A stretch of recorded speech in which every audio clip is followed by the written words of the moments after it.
오늘도 우리 가운데 불러주셔서 예배를 드릴 수 있도록 하여 주시면 감사합니다.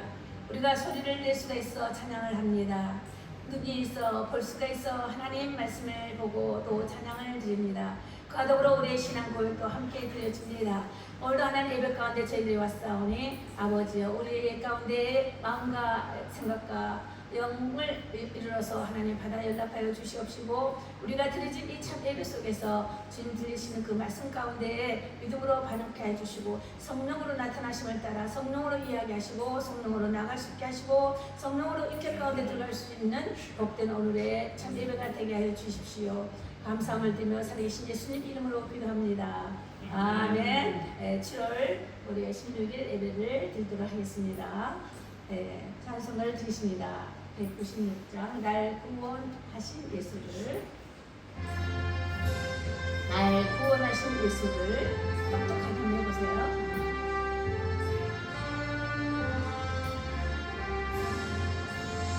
날 구원하신 예수를 냉정히 찬송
이 세상의 모든 죄를 밝히시는 주의 오늘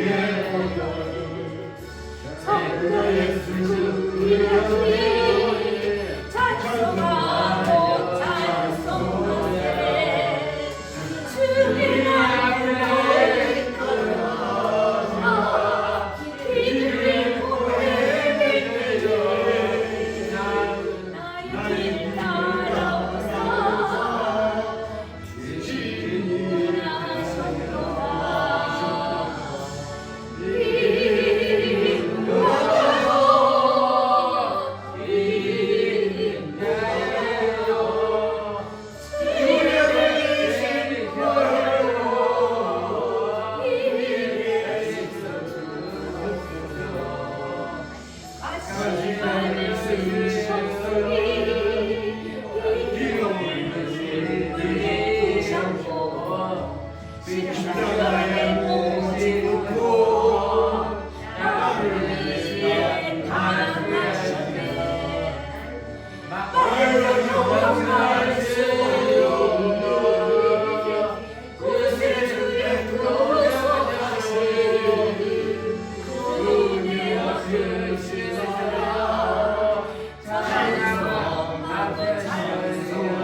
천년만주의 계신 주를 찬양합니다.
다 같이 묵도 드리면서 예배의 부름을 받도록 하시겠습니다.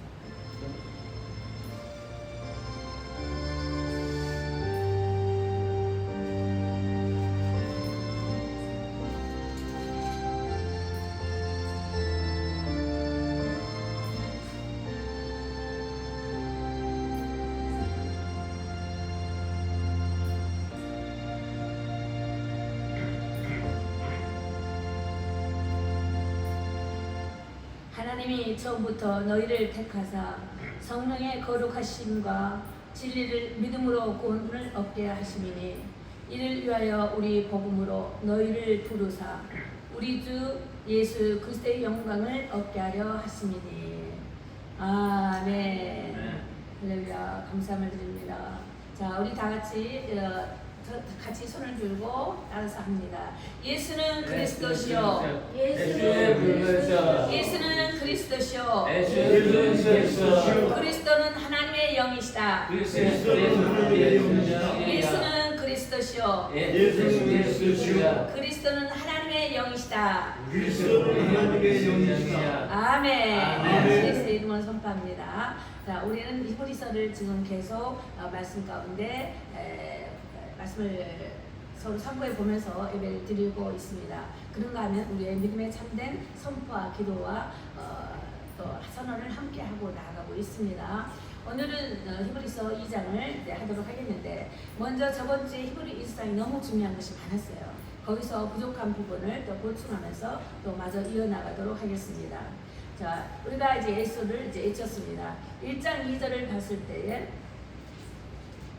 우리가 1장 2절로 봤을 때 옛적의 선지자들로 이렇게 말했어요. 2절에 이 모든 날 마지막에 아들로 우리에게 말씀하셨으니 마지막 날에 예수님이 오심으로써 마지막 날이 되신 거예요. 그때부터 만유무사로 세우시고 저로 말미암아 모든 세계를 지으셨느니라 했습니다. 자, 여기서 볼 때에 히브리서 1장 2절 모든 날 마지막 날에는 아들을 통하여 모든 세계를 지으셨다 했습니다. 자, 이게 또 어디에 있다고 그러셨죠? 히브리서 1장 2절, 골레서서 1장 16절, 17절에 나와 있고요. 이사야 48장 9절과 11절에 보면 천지 만물이 그가 그를 위하여 창조되었다 말씀하셨고, 그가 그의 이름을 위하여 열심을 이룰 것이다.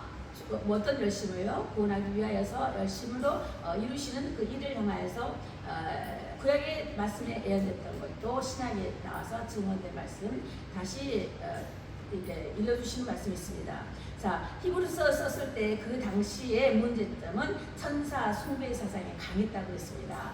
그래서 여기 히브리서 보니까 예수님이 천사보다 또 사단이 천사보다 좀 못하게 증가되었다. 왜냐하면은 우리 인간을 기준으로 하여서 우리를 구원하시기 위해서 그런 우리와 같은 허약한 점과 약한 점과 또 우리가 똑같은 인성으로서의 예수님이 오셔만 됐기 때문에, 그러면서 신성이시면서 인성이면서 오셔만 됐기 때문에 인간으로서는 우리와 비슷한 존재로 나와 있어요. 그런 능력으로 비춰봤을 때는 천사보다 조금 못한다. 이런 표현이 히브리서서 나오고 있는 것입니다. 자, 그래도 문제점에 대해서는 천사 숭배 사상이 더 우세해 보였다는 것이었어, 그때 당시에. 그래서 신비주의적 영지주의와 이단자들을 대항하면서 쓰기를 뭐라 했냐면, 그리스도인은 믿음으로 하나님께 나아가야 한다라고 히브리서 바울이 이렇게 지적하는 걸로 알고 있는데 말을 썼습니다. 그래서 그리스도의 특권과 의무를 이해하도록 하기 위해서 우리가 어떤 것을 권면하며 어떤 것을 격려하고 있는가, 그래서 위하여 쓴 것이 히브리서다라고 이제 말씀을 드렸습니다. 그래서 예수는 하나님의 독생자로서 천사보다도 높다. 너희들은 낮게 천사 숭배 사상이 있지만은 천사보다 독생자로서의 천사보다도 높고 저는 탁월하다라고 이제 계속 히브리에서 강조하고 있습니다. 그럼 여기에서 독생자에 대해서 다시 한번 반복해 보도록 하겠습니다. 그러니까 독생자를 뭐라고 그랬죠? 독생자를 모네게네스 이렇게 해서 성탄절 때나 이렇게 되면 꼭 이 독생자에 대해서 말씀을 꼭 다시 번복하여서 말씀을 전해드리겠습니다. 모네게네스라고, 오너는 모노게네스라고 그랬어요. 모네, 이것은 혼자다는, 혼자를 말하는 것이고요. 네스, 하나, 혼자인데, 나는 혼자인데 내 안에 하나가 있다. 근데 그것이 나왔다 해서 독생자. 그러니까 그러니까 부모와 엄마와 아빠의 사이에서 나는 애아들의 이런 개념이 아니고, 우리 언어 문자로 그게 아니고, 이 언어의 모노게네스의 언어는 내가 하나가 있는데 내 안에서 내 품속에서 내가 나갔다. 이것이 모노게네스의 언어의 뜻입니다. 우리가 문자적인 해석법과 이 언어의 해석법이 또 다르다는 것을 아셔야 돼요. 그래서 우리가 언어를 가끔 이제 설명을 해드리는 것입니다. 그래서 예수님은 이런 우리가 같은 애아들의 개념이 아니에요. 하나님이 계시는데 그 하나님 안에 품수 있는 내가 나갔다. 이 말씀으로 성경에 많이 말씀을 붙여주고 계십니다.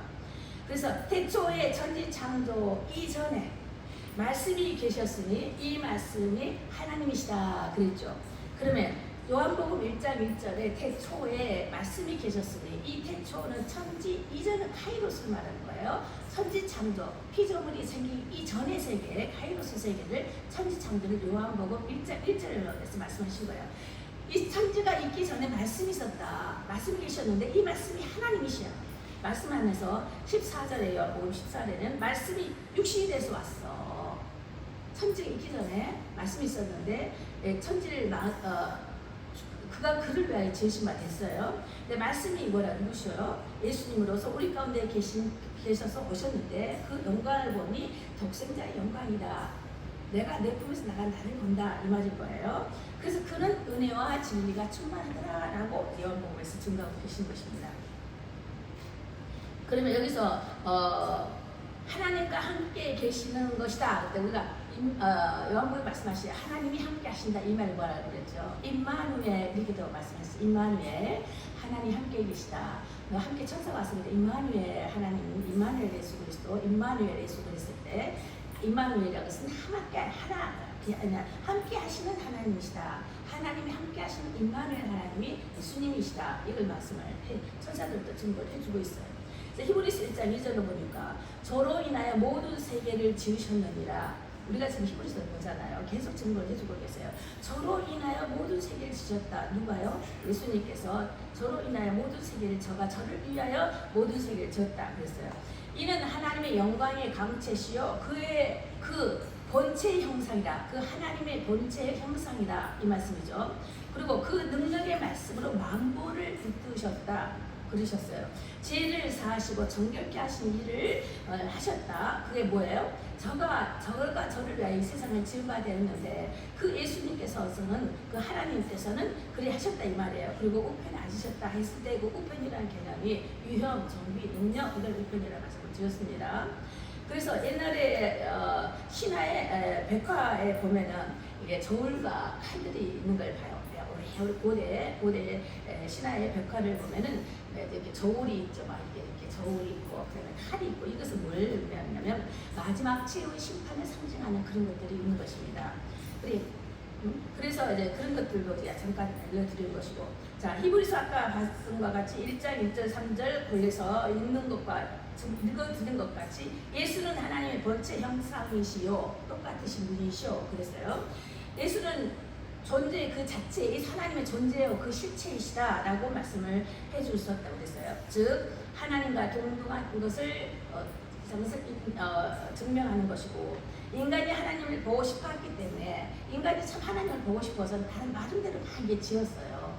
그리고 만들기도 하고 그러죠요. 내가 물이 필요하면 물신을 만들고요. 그다음에 바람이 필요하면 바람신도 만들고요. 이렇게 하면서 인간들이 막 만드는 그 각자의 신들이 참 많았어요. 그래서 그래서 그때 당시에 그래서 나를 본 자는 하나님을 정말 보고 싶어 할 때 예수님께서 그런 말씀 하셨잖아요. 나를 본 자가 하나님을 본 것이야. 나를 본 자가 하나님을 본 것이다. 하나님의 본체이신 것을 증명하고 계신 것입니다. 자, 그래서 복음이라는 것은 예수가 하나님인 것을 믿는 것이 이제 복음인 것이에요. 그래서 요한복음 17장에도 영생은 유일하신 참 하나님과 그를 보내신 예수 그리스도를 아는 것이다. 이게 바로 영생이라 그렇게 말했습니다. 자, 우리가 또 여기서도 쭉 말씀을 줬는데 다시 또 한번 이제 건너갑니다. 이것은 전에 주었던 말씀을 다시 반복했던 말씀이 됩니다. 그리고 오늘 히브리서 2장이 되겠습니다. 히브리서 2장을 보면은 2장 1절을 보겠습니다. 2장 1절을 보면 성경책 다 보셨다. 2장 18절부터 3장 1절까지 먼저 읽고 하죠. 히브리서 2장 18절부터 3장 1절까지는 먼저 읽습니다. 자, 2장 18. 자기가 시험을 받아 고난을 당하셨은즉 시험 받는 자들을 능히 도우시느니라. 그러므로 함께 하늘의 부르심을 입은 거룩한 형제들아, 우리의 믿는 도리의 사도이며 대제장이신 예수를 깊이 생각하라. 지금 히브리서가 여러분에게 상당히 어렵거든요. 이것은 신학생들에게도 이해가 참 하기 힘든 참 어려운 문제였어요. 근데 우리가 그동안에 많은 이런 내용을 많이 설명을 했어요. 근데 여기서는 종합적으로 하려니까 더 많이 좀 어려운 것 같은데 좀 더 쉽게 말씀을 받도록 하겠습니다. 박 집사님 정식 눈 좀 뜨시고 잘 보시다. 히브리서가 들어오니까 좀 어렵죠. 좀 어려워요. 믿기가 좀 어렵죠. 자, 여기서 오늘의 말씀은 순종이 뭔가, 믿음이 뭔가, 순종과 믿음의 차이에 대해서 말씀을 드릴 거예요. 거기서 그 말씀을 제목에다가 잘 찾아서 들어보세요. 자, 우리가 2장 1절에 보니까 그러므로 모든 들은 것을 우리가 더욱 간절히 삼갈지니 떠내려갈까 염려하노라. 떠내려갈까 염려하노라. 우리가 이 말을 그냥 스쳐 지나가 버렸어요. 근데 우리가 쭉 읽어보니까 이 성경을 풀어보려고 이렇게 보니까 떠내려본다는 것이 쉽게 그냥 읽어서는 안 될 부분이라는 걸 알았어요. 그래서 떠내려가는 것을 염려한다는 거예요. 뭐가 내려간다는 것인가? 봤을 때 우리 예를 한번 들어보겠습니다. 흘러내려간다. 반지가 흘러내려간다는 그 뜻은 이런 의미가 있어요. 예를 들어서 반지를 끼고 빨래를 한다든지 반지를 끼고 일을 했어요. 다이아몬드나 뭐 아주 좋은 귀한 반지를 끼고 일을 했는데 그 반지가 빠져버렸어요. 나도 모르게. 아주 귀한 것이 나에게 귀한 것인데 그것이 빠져내려 버렸어요. 그런 의미가 있는 것이고, 또 한 의미를 딱 찾자면은 배에 풍랑이 내가 배가 있어요. 근데 배에 풍랑이 있어. 풍랑이 쳐서 배가 떠밀려 가버렸어요. 근데 그 배에서는 내가 생계를 유지하는 어부들이라면은 고기를 잡아야 되는 생계에 관한 것들이잖아요. 근데 풍랑에 의해서 배가 떠밀려 가봤단 말이에요. 그것을 흘러라는 그런 해석풀이가 일은 떨어졌다. 나의 귀한 것이 떨어져 나갔다. 나의 생계에 필요한 것이 떨어져 나갔다. 이거 갖고 그 뜻이 떠내려 가버렸다 이거예요. 그렇지만 그것이 떠내려갔다 해서 내 생명에 위협합니까? 가장 나에게 소중한 거이긴 하지만 나에게 생명과는 또 상관없어요. 근데 여기서 말씀하시는 떠내려갈까 염려한다. 여기서 내가 놓칠까봐 염려된다라는 영적인 풀이로도 볼 수가 있는 것입니다. 육의 표현이라면 그 가장 소중한 나의 물건을 잊어버린다는 것이요. 그렇지만 생명을 유지가 되잖아요. 다시 또 찾을 수도 있고 내가 돈을 벌어서 다시 살 수도 있고 하는 부분이에요. 그렇지만 여기서 성경에서 말하는 것은 영적 차원에서 또 보자면은 떠내려 염려가 된다는 거예요. 나의 영혼을 놓쳐버릴까봐, 말씀을 놓쳐버릴까봐, 생명을 놓쳐버릴까봐, 구원을 놓쳐버릴까봐, 기회를 놓쳐버릴까봐 염려를 한다는 거예요. 흘러내려간다는 뜻을 이런 식으로 표현해 볼 수가 있는 거예요. 기회를 놓치지 말자는 거예요. 기회는 생명과도 같은 거예요. 구원에 우리가 항상 은혜의 때가 있어요. 그죠? 구원의 때가 있습니다. 교회가 열려있을 때가 있어요. 지금 열려있죠? 교회가 문이 닫혀질 때가 있습니다. 듣고자 해도 말씀을 들을 수가 없는 때가 있고 내 신앙을 나아지게 하고 가정에서 내가 무릎을 꿇고 그동안에 배웠던 것 그동안 알았던 것을 내 신앙을 갖고 내가 믿음을 지켜야 할 그럴 때가 이제 앞으로 와요. 근데 모든 것이 때와 시기가 있는 것이에요. 그렇죠. 이 똑같은 말씀 제가 적어놓고 했다지만 그 다음에 똑같은 말씀이 안 나와요. 똑같은 거 한다는 건 맨날 틀려요. 자, 이와 같이 항상 모든 것이 시기가 있고 때가 있고 오늘 이 시간에 주신 하나님 말씀에 때가 있다는 거예요. 시기까지. 이것이 넘어져 갈까? 저번주 말이죠. 마귀에 뺏기지 말라. 그런 거 말씀을 드렸죠. 뺏기지 말라. 흘러 넘어가게 그럼 떠내려가게 하지 말라. 기회를 놓치지 말라. 이것이 가장 가까운 말씀인 것 같아요. 하나님께서 줄 때 영적인 기회나 육적인 기회가 있습니다. 그렇죠? 근데 그 기회를 놓치지 말라. 기회를 한번 잡으려면 참 또 어렵습니다. 그걸 가지고 떠내려갈까 염려한다. 너네 이 귀한 것을 받지 못하고 그냥 기회를 놓쳐버릴까봐 듣지 한 귀로 듣고 한 귀로 흘러내려갈까봐 염려한다는 그런 영적인 부분으로도 해석을 할 수가 있다는 말씀이 되겠습니다. 그러나 복음을 망각해 버리면은 생명의 관계가 있다라는 말씀을 이석에서 말씀을 주는 것이고 또 다시 말하자면은 찬스 기회를 놓쳐서 흘러버리는 그런 일이 있어서는 아니겠다는 것입니다. 그래서 믿음이 없이는 순종할 수 없다라는 말씀을 볼 때에 구약에서의 포용 방법은 믿음 없이는 순종도 아닌데 뭐예요? 순종한다는 것 자체는 믿음입니다. 그런데 구약에서의 표현 방법은 믿음으로 표현되지 않고 순종으로 표현됐어요. 순종. 믿음이란 말은 두 번 정도밖에 몇 번 안 나온대요. 자, 믿음의 알고라고 믿음의 조상이라고 하지만 그 순종과 믿음의 차이가 다시 말해서 구약에서의 번역 표현법으로는 순종으로 표현이 됐고 신약에 와서 복음에 와서는 이것을 믿음으로 표현했단 말이에요. 믿음과 순종과 믿음 거의 차이를 한번 보자고 하는 말씀을 들은 것입니다. 그래서 구약에서의 순종이라는 것은 어떤 관계냐면은 주인과 종으로서의 관계예요. 그런 말씀으로 내용이 되어 있습니다. 구약에서 그죠? 구약에서는 주인과 종의 관계예요. 그것을 주인이 말할 때 종이 순종을 해야 된다. 자, 왕이 백성이 말할 때 너희들 순종해야 된다고 순종 쪽으로 구약에서는 표현이 됐습니다. 그리고 목자와 양이다. 목자가 따를 때 양은 따라가야 되는 것이고 목자가 부를 때 양은 그 소리를 듣고 따라가야 되는 것이고 일어나는 것을 순종이라고 부르는 것이에요. 그런 쪽으로 나와 있었던 것이고 신학의 관계에서는 어떤 관계냐 우리와 관계는 아버지와 아들의 관계입니다.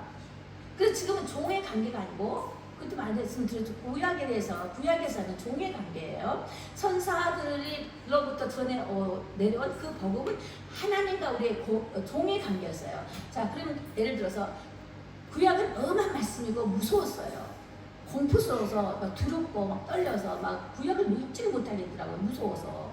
잘못하면은 뱃속에 있는 애기까지도 이렇게 저주가 막 죽이라는 그런 말씀도 있고 너무너무 엄청난 말들이 많이 있었어요. 그 율법의 행위로. 그렇지만 율법의 종이 전해 내려온 그 복음은 그것은 초보 신앙이라고 그랬어요. 초보자이라고 그랬어요. 젖먹이 신앙이라고 했어요. 율법을 젖먹이 신앙이라고 그랬어요.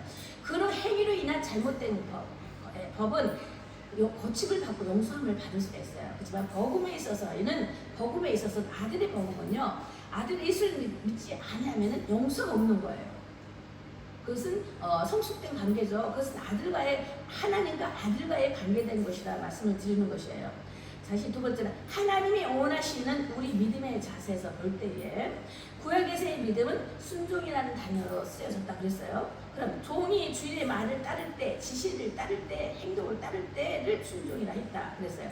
쉐마 들으라, 듣고 순종하게 되는 것입니다. 믿음은 들으면서 난다 그랬죠. 그러면서 순종을 하게 되는 것입니다. 그런데 또 아멘이란 말은 동의합니다, 따르겠습니다, 또 순종합니다. 이 말도 아멘으로 이제 표현했습니다. 아멘, 아멘 하면서 그리 동의합니다. 그렇기 때문에 내가 그 말씀을 듣고 순종하겠습니다 할 때도 순종을 아멘도 순종을 표현합니다. 그런데 성경 구약에서 보면은 에녹은 하나님과 동행하였더라. 동행한 사건이에요. 옆에 에녹이 있으면 하나님이 옆에서 같이 따라가지만 아빠가 자네의 손을 잡고 따라가는 이런 동행 사건이에요. 동행 사건. 그리고 아브라함도 순종할 때에 동행하는 사건이 있습니다. 노아도 당대의 완전한 자라고 했지만은 하나님께서 동행하였더라 하는 동행 단계였습니다. 자, 이것을 가지고 말씀을 해라 했을 때에 그의 말씀을 따르면서 동행하면서 같이 따랐던 것, 이것을 갖다 순종의 표현으로 구약에서는 말씀을 주고 계신 것입니다. 그래서 순종의 명령은 주인의 말을 따르는 관계이므로 피곤한 관계가 되는 것입니다. 예를 들어서 주인을 따라야 되는 거야. 예를 들어 우리가 직장생활 할 때에 직장생활 할 때 우리 남자들은 밖에서 직장생활 할 때 누구의 말을 듣습니까? 상사의 말을 듣고 그 말씀을 따라 순종하는 것이요. 따라주는 것이죠. 남의 말을 듣고 따라가는 거예요. 나야의 의지와 상관없이 윗사람이 상사가 하라는 대로 따라가는 거잖아. 하죠. 그것을 갖다 순종 관계라고 그러지 않습니까? 나와 상관이 없어요. 자, 우리가 이런 말을 하잖아요. 여자가 남자보다 7살이 더 오래 산대요. 지금도 그러나요? 지금은 수치는 어쩔지 모르고 오래전에 그런 말 들어봤어요. 여자가 남자보다 오래 산다고 하잖아요. 근데 7년 정도 오래 산대요. 근데 지금은 모르겠어요. 근데 왜 그런 관계인가 하고 어떤 분이 알아봤더니 남자는 참 피곤한 생활을 하고 있대요. 정말 힘들고 피곤한 생활은 여자가 많이 해요. 어느 남자가 최근에 보니까 나는 24시간 직장생활하면 하겠대. 그렇지만 집안일은 1시간도 못 하겠다는 거예요. 그게 어떻게 여자가 그렇게 집안일을 할 수 있느냐. 우리 아내는 정말 대단하다라고 젊은이가 고백하면서 아기를 돌보는 거 봤어요. 자, 남자가 하는 일을 바깥에 사는 것은 남이 하는 것을 하게 되고 또 비즈니스는 또 어떻게 될지 모르겠지만 그 비즈니스 밑에 상사 밑에 있는 사람들이 지금 비교하는 거예요. 그들은 하라는 대로 한번 따라서 하는 거예요. 내 일이 아닌 거예요. 단지 그 시간대에 돈을 받고 그 시간대에 책임을 가지면서 돈을 받으면서 그걸로 땡이 끝나는 것이에요.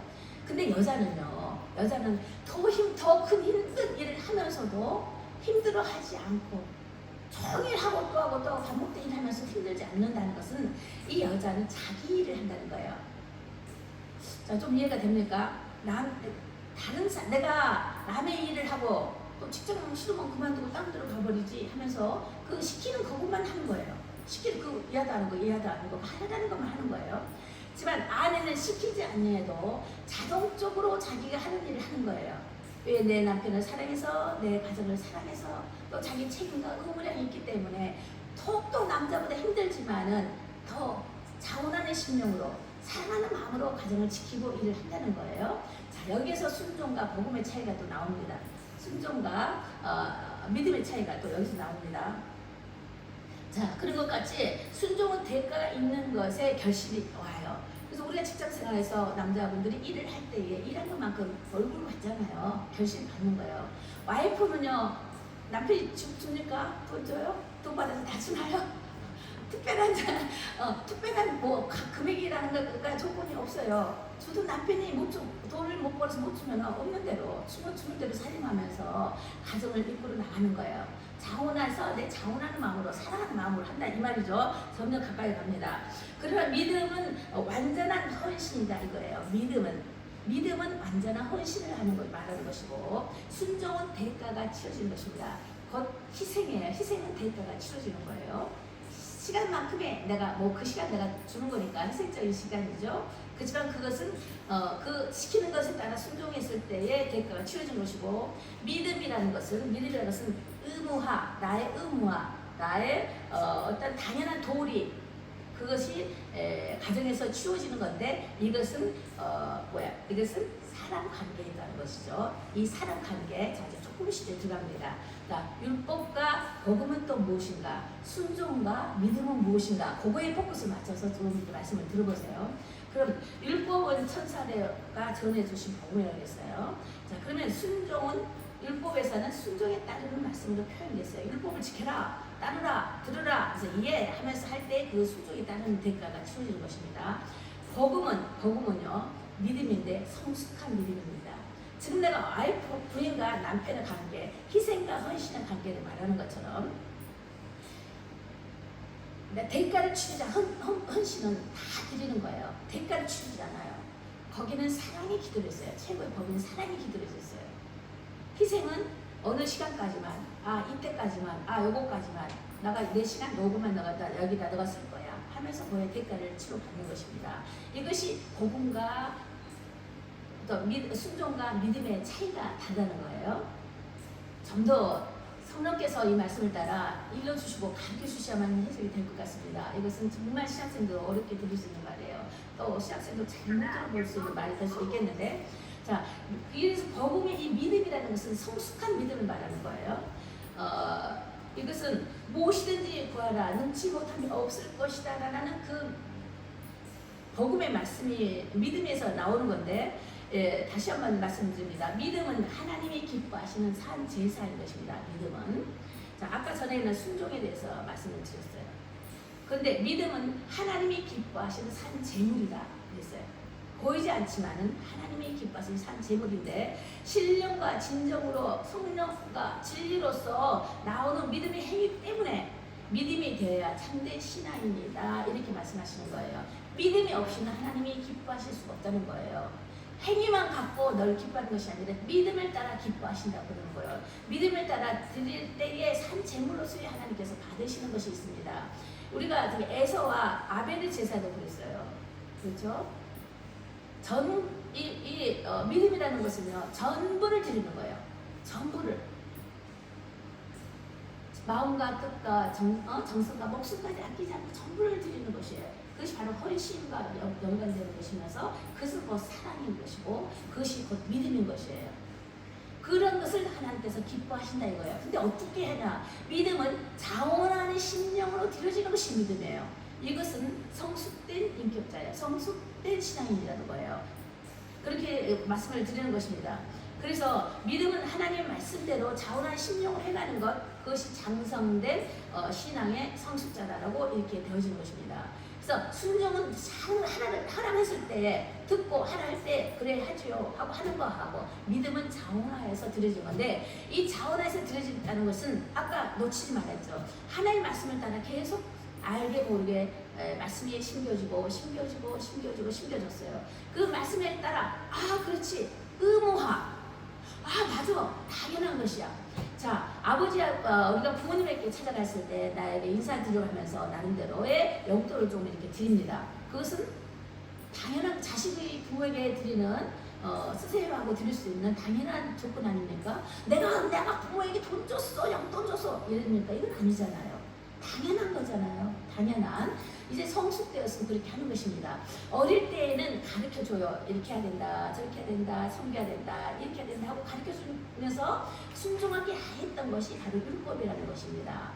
그러면서 그 율법의 말씀을 따라 지키는 것을 순종이라고 구약에서 표현이 됐다 이 말씀입니다. 아시겠어요? 그런데 신약에 와서의 말씀을 들었어요. 다 들었어요. 믿음으로 듣습니다. 어떤 사람은 지성으로 들을 때가 있어요. 알고 내가 계산해보고 믿어보겠어. 이런 사람도 있어요. 어떤 사람 정적으로 아니야 무조건 믿어. 그러다 보면 또 그러다가 또 이제 하나님을 만나는 그런 과정도 있고 여러 종류가 있겠지만은 자 이런 식으로 자, 믿음의 관계에 대해서 지금 말씀을 드리는 거예요. 우리가 기도해보고 어느 분이 이런 말을 해요. 우리가 참 그런 것이죠. 하나님 우리가 나 기도 좀 해주세요. 기도 좀 해주세요. 무슨 기도요? 믿음을 달라 기도해주세요. 믿음을 달라 기도해주세요. 그런다 해서 믿음이 커집니까? 이건 아닌 것이에요.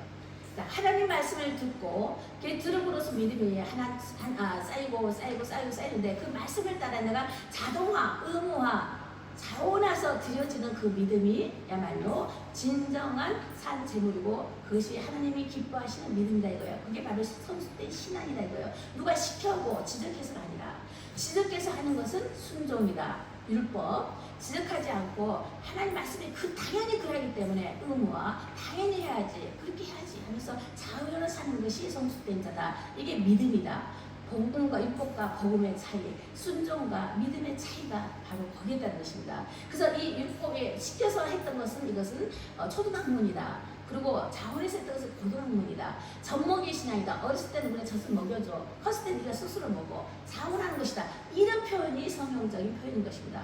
그래서 복음과 순종과 믿음, 율법과 복음의 차이가 거기 있다는 것을 말씀을 드리는 것이에요. 그래서 믿음은 내 안에 들어와서 성령께서 내 안에 들어와야지만 믿음이 생기는 것입니다. 우리가 구할 바는 성령이요. 우리 가운데 성령으로 충만케 하십시오.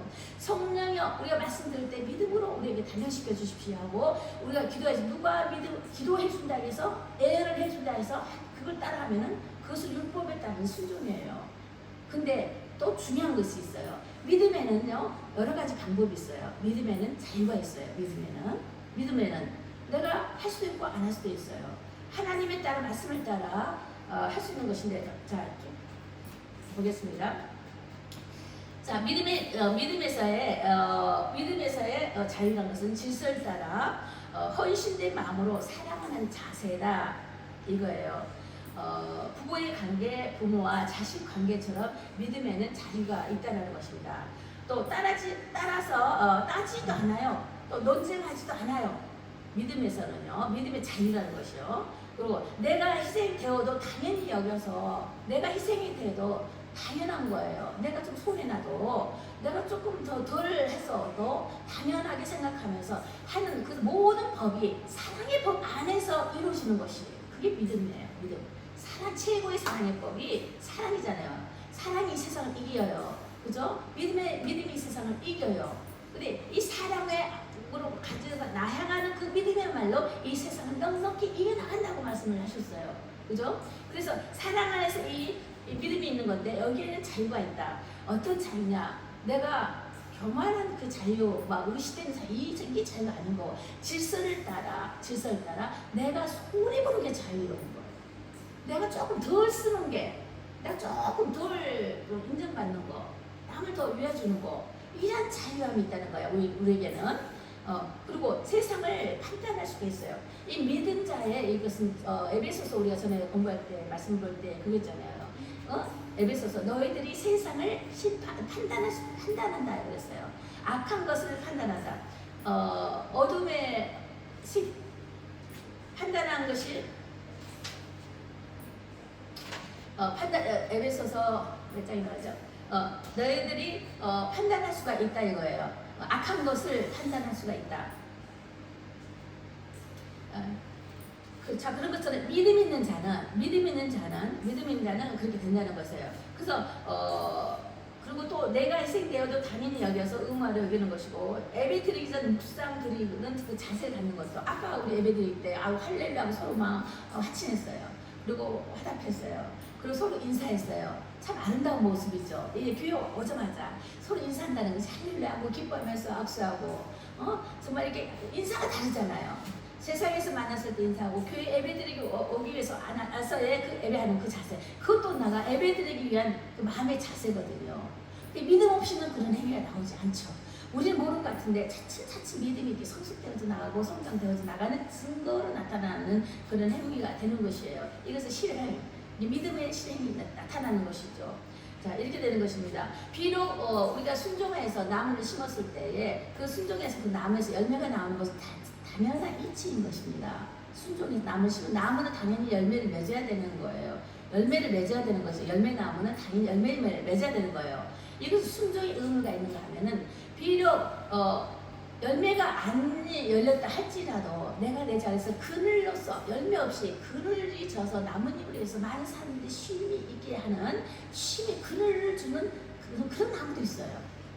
그렇죠? 그 자기 나름대로 여러 가지 것들이 있지만은 보이는 어떤 알고 보이는 어떤 형체 이익만 갖고 이걸 믿음이라 볼 수 없는 거예요. 비록 내가 불리한 거라 할지라도 거기에 사랑이 있느냐, 거기에 너가 자원한 심령으로 너가 어떤 대가를 치르지 않고 진정한 너에게 사랑으로 믿음으로 가 있는 것이, 근데 이것이 말씀에 입각되어 있느냐, 그 말씀을 따라 우리가 무조건 손해보는 것이 아니에요. 그 말씀을 너희가 읽고 듣고 많이 예배 가운데 갔어. 근데 그 말씀에 입각했을 때 너가 지금 손해보는 것이 정당하느냐, 마이너스가 될 수도 있고 플러스가 될 수가 있어요. 비록 마이너스 할지라도 하나님 뭐라 그래요? 화해하기 위하고 화목하기 위하고 내가 조금 손해를 보고 내가 또 나눠주고, 우리가 사랑할 수 있는 사람을 사랑하는 것은 그냥 소소해 그저 그런 거예요. 사랑할 수 없는 사람을 사랑하는 것이 진정한 사랑이라고 그랬어요. 그죠? 내가 먹지 않고 먹고 있는 것을 주는 거 당연히 나눠 먹을 수 있어요. 하지만 내가 안 먹고 나도 먹고 싶고 배고파 나도 먹고 싶고 나도 하고 싶어. 근데 하지 않고 나보다 더 못한 사람 위해서 나눠줄 수 있다는 것, 그 자체가 사랑이잖아요. 나눔이고 구제고 봉사인 것이에요. 자, 이런 성숙된 인격자가 말씀 안에서 주어질 때, 진리 안에서 행해질 때 이것이 바로 믿음이다 이런 것이에요. 누가 시켜서 하는 것은 순종이다.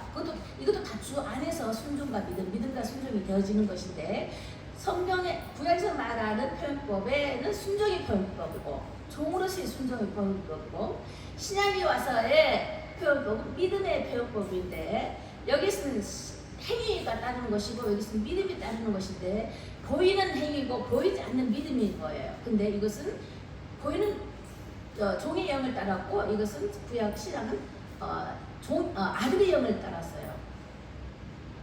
항상 그 말씀을 계속 우리가 성경 가운데에 계속 그 말씀을 가지고 설교 말씀을 하신 거예요. 근데 전적인 것을 갖다 히브리서에 많이 나와있기 때문에 다시 합쳐서 전에 조금씩 말을 했는데 다시 한번 이제 말씀을 드리고 있는 것입니다. 그래서 항상 믿음 내 안에 들어와서 성령으로 말씀이 날 움직여야만 된다 이 말씀인 것이고, 예수가 내 안에 계시다는 이 증거가 바로 믿음인 것입니다. 보이지 않지만 보이는 것 같이, 그렇지만 보이지 않는, 그쵸? 믿음은 보이지 않는 것, 보이는 것에 증거라고 나타난다고 그랬잖아요. 그리고 너에게는 그런 믿음이 있는 자에게는 세상을 넉넉히 이기고 세상을 가진 자가 되고 세상을 책망할 것이고 무엇이든지 구하라 능치 못함이 없을 것이다 라고 하는 것이 믿음의 소유자에게 하는 것인데, 그것은 믿음은 어떤 것이 기반이 되어야 되는가? 사랑의 기반이 되어야 된다. 사랑의 수고가 믿음으로 나타나야 된다는 거예요. 사랑의 수고가 믿음 가운데서 맺어져야 된다는 거예요. 근데 그게 안 보이는 구원이 우리가 지금 눈에 안 보이잖아요. 그렇지만 구원으로도 열매를 맺을 수가 있는 거예요. 아주 강한 생명력으로 맺어져 나가는 것입니다. 네, 그런 것과 같이 이 믿음이라는 것이 복음에서의 그 믿음이 얼마만큼 중요한 것인가. 우리는 이제 종의 영을 받지 아니하고 이제 아들의 영을 받았기 때문에 우리는 하나님과의 우리의 관계는 아버지와 자녀의 관계다 이것입니다. 구약에서는 왕과 백성의 관계였고 백성의 관계였어요. 그죠? 너희들이 내 말을 따르면 나의 백성이 되고 나는 너희 하나님이 되리라. 백성 관계였습니다. 복음에 와서는 아들과 아버지의 관계인데 너가 내 안에 내가 너 안에 하나이다 라는 관계입니다. 그것이 임마누엘이라는 것이에요. 그렇죠? 임마누엘. 그게 좀 더 신의 세계에서는 그게 독생자의 개념인 것이에요. 하나님이 나와 함께. 예수님께서 요한복음 17장을 자꾸 읽어보라고 하셨잖아요. 내가 하나님과 하나 된 같이 저들로 나와 하나 하길 원합니다. 예수님이 17장에 예수님이 겟세마네에서 기도하실 때 그것이잖아요. 하나 되기 원하는 것입니다. 그렇게 내가 하나님의 영광 가운데 함께 거할 때 저들이 그 영광으로 함께 가길 원합니다. 이런 것이 되는 거예요. 그래서 지금은 우리가 이제 이 세상 가운데에 정말 천사들이 우리를 부러한다. 이것이 나중에 우리가 정말 많은 고을을 다룰 수 있는 그런 왕과 같은 존재의 역할을 또 하는 거예요. 그러기 위해서 우리가 우리 세상 사는 날 동안에 우리가 남이 안 하는 것을 해야 할 것이며 왜 굳이 정말 힘든 일을 해야 하는 것이며 왜 소리날 짓을 이렇게 해야 되는 건가? 왜 이렇게 미련하게 보이게끔 우리가 살아야 돼? 하면서 손가락질을 받는 크리스찬들이 정말 잘된 크리스찬들인 거예요. 잘 살고 있는 거예요. 그렇지만 그날에 어디 보자. 그날에 소망이 없다면, 그날에 부활이 없다면, 그날에 하나님께서 갚으시기 없다라면 어찌 우리가 그렇게 있겠습니까? 하지만 그것은 잠깐이요. 그러한 거 어떤 때는 좀 흉보온다든가 어떤 데 전도하는 데 흉을 본다든가 그렇죠. 어떤 좀 그럴 때도 있잖아요. 우리가 창피하게 이렇게 어떻게 전도할 수 있을까? 창피한데 뭐 이런 말을 할 때가 있어요. 그렇지만 그래서는 안 되겠죠. 그것을 주께서 계산을 하고 계시는 것입니다. 믿음이 없이는 하나님 기뻐하실 수가 없어요. 우리가 믿음이 있다는 그 자체는 나가 좀 내 시간도 낭비하고 또 내 힘도 에너지도 소비가 되어야만 되는 것입니다. 남보다 더 들여져야만 되는 것이에요. 뭘? 믿음과 사랑과 소망 가운데에 주어지는 최고의 것이 장성한 신앙이라는 것입니다. 아시겠습니까? 네, 그래서 오늘도 이런 말씀을 전해드렸습니다. 우리가 기도하는 시간을 좀 갖도록 하겠습니다. 자, 우리가 순종하는 것과 믿음의 관계에서 우리가 정말 우리 삶이 믿음으로 나아가고 있는 것인가? 정말 사랑하는 믿음으로 우리가 나아가고 있는 것인가? 꼭 보이지 않는다 할지라도 사랑으로 헌신된 것은 보이지 않는 생명력이 있습니다. 그 가운데 우리가 잘 나아가고 있는가? 이를 놓고 우리 기도하는 시간을 갖도록 하겠습니다. 기도하십니다. 소리를 내서 좀 기도하시겠습니다. 하나님, 우리가 진정한 믿음으로 하나님 기뻐하시는 생활을 하고 싶습니다. 하나님 기뻐하시는 산 제물이 되고 싶습니다. 우리에게 믿음을 다하여 주십시오. 우리가 말씀을 들을 때 더더욱 믿음으로 장성된 자가 되기를 원합니다. 믿음은 하나님의 말씀대로 자원하는 심령을 행할지는 것이라 했는데 진정한 장성한 성숙된 믿음자가 되기 위하여서 하나님 저희들의 믿음을 간구합니다. 정말 하나님께서 허락하시는 그 사랑, 주님께서 우리에게 주시는 그 사랑, 그 사랑 가운데 믿음으로 반응하기를 원합니다. 자원하는 심령으로 나아가기를 원합니다. 우리는 장성을 준비하였습니다. 이제 어린애 같지 않습니다. 우리 예수님께 생각해 보실 때에는 이미 우리에게 모든 것을 보여주시고 하나님 말씀 따라 많은 것을 우리에게 가르쳐주시고 믿음 따라 행하기를 원하셨습니다. 거기에 생명이 있고 거기에 정말 영원한 삶이 있다는 것을 우리에게 알려주셨습니다. 하나님 살리신 하나님, 열매 없는 어둠에 참여하지 않는 자 되게 하시고 우리와 책망하라 말씀하였는데 하나님 우리가 우리의 것들에 도과되는 것이 아니고 자부의 도가 되기 위하여서 귀한 믿음의 삶을 살기를 원합니다.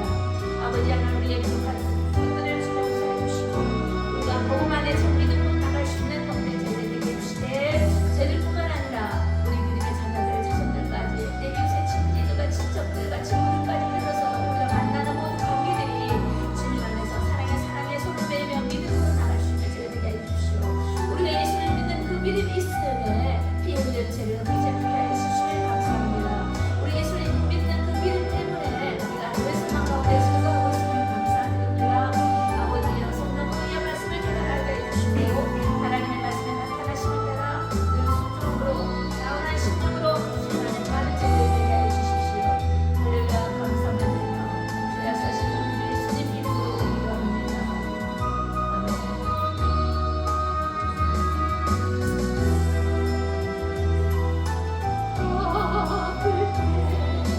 치료하여 주셨고 내가 죄악에 빠질 때 나를 찾아주시네. 아멘.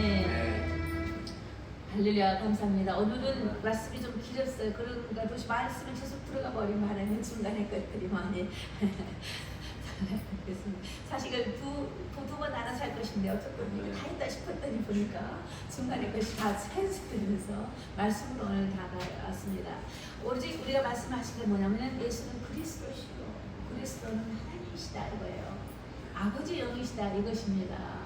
그 아버지의 이름 예수 그리스도 인하여서 우리가 남을 받았다는 것입니다.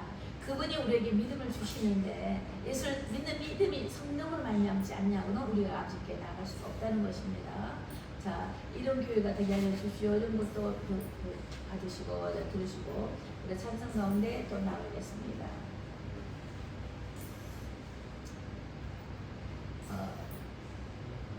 순서가 좀 틀렸지만은 이거 부르시겠습니다. 현재 있는 이름 중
그는 하나님의 집입니다. 아멘.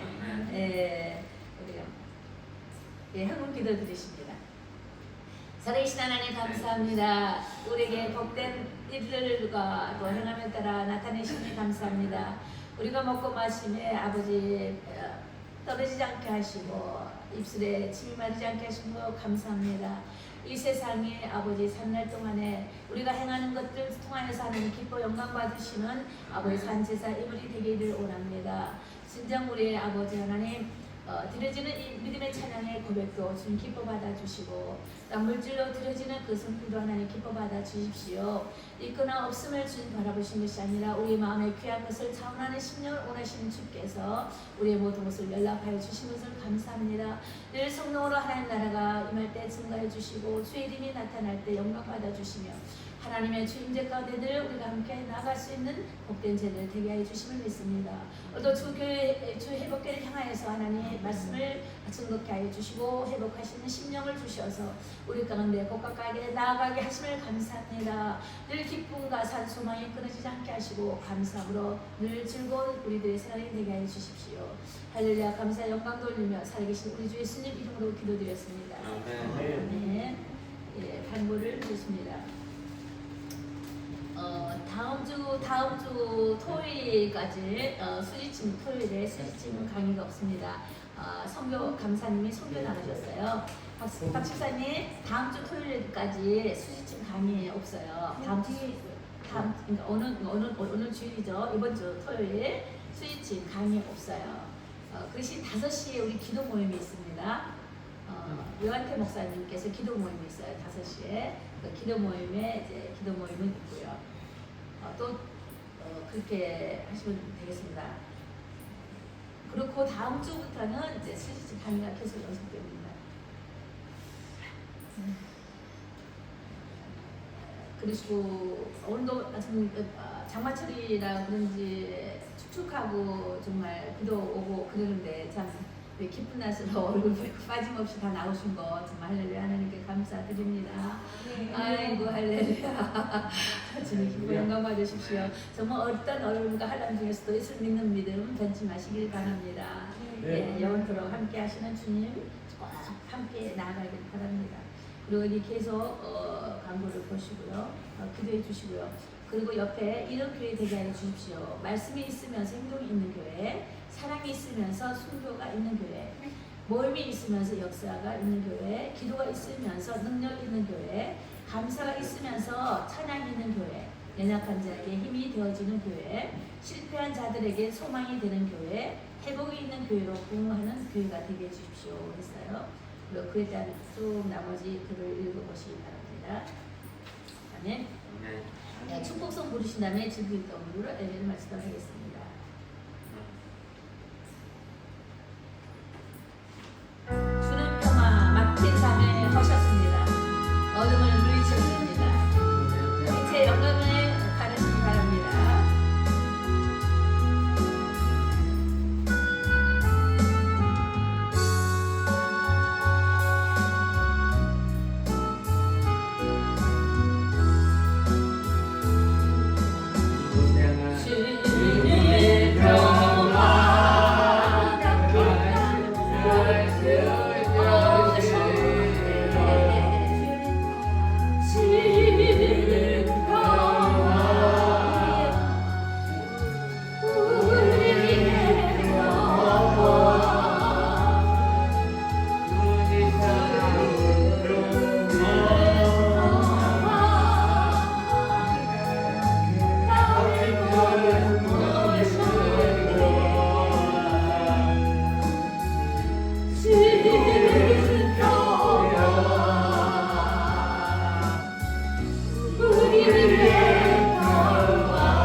오늘날 우리에게 일용할 양식을 주시고 우리가 우리에게 죄진 자를 사해 준 같이 우리 죄를 사해 주시고 우리를 시험에 들게 하지 마옵시고 다만 하나님께서 구하소서.